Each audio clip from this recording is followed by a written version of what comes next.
Well, good morning and welcome to another episode in paddle prep for my Murray River tilt. Coming up in not very long now, just under 3 weeks. Today I am at Cressbrook Dam, or Lake Cressbrook, which is the third and largest dam providing drinking water to the Toowoomba region in Queensland. A bit of a rough start there, a bit of a crosswind trying to get through some of the chop. So today's plan is to try and do a lap of the lake, come back, camp here tonight. So I've got some practice in getting off kayak, getting back on, setting up. And tomorrow I'll get up and try and do the same thing again, just to get some back-to-back paddles together and obviously increase that paddle fitness, but it's also working out a lot of my kit, where it fits, where it doesn't fit, and setting it up. So that's going to be the other part of the day. So should be interesting. Very pretty part of the world here. Lots of wildlife, some big kangaroos, a few feral deer. For those who don't track it, deer are not a native animal here in Australia, and there's quite a few of them around. They do have a negative impact on the local environment. As pretty as they may look, yeah, they're not exactly welcome. But that's how we go. Pick up some bird life. Probably a bit windy where I'm at the moment. Try and get into some of the quieter shoals somewhere where it's out of the wind. But right at the moment I'm going downwind, so I've got a good tailwind pushing me along quite nicely. So the thing is, I've got to turn around and come back. So we'll see how we go.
Well, it's about 7 k's in. I'm about as far as I can go on the northern arm of Cressbrook. You can see behind me there, there's a few rocks there. That's about as far as you can go. I've been up here once before and did a bit of a hike a bit further up the valley, but not today. Hasn't been too bad so far. Once I got out of the wind, definitely a lot better. I actually had to put my skirt on because I was actually taking a bit of water in. But I'm doing good now. Might keep going for about another hour and I might stop for a cuppa somewhere. Let's keep going.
Well, good morning. Welcome back.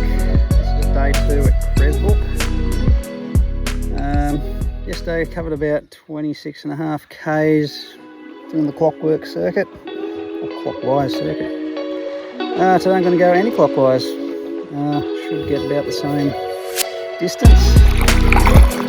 Sleep wasn't too bad. Wasn't too hot, too cold. Beautiful morning this morning. Better than yesterday. It was quite windy. Hey, while the sun shines. Cool that wind up when it gets up. A bit foggy and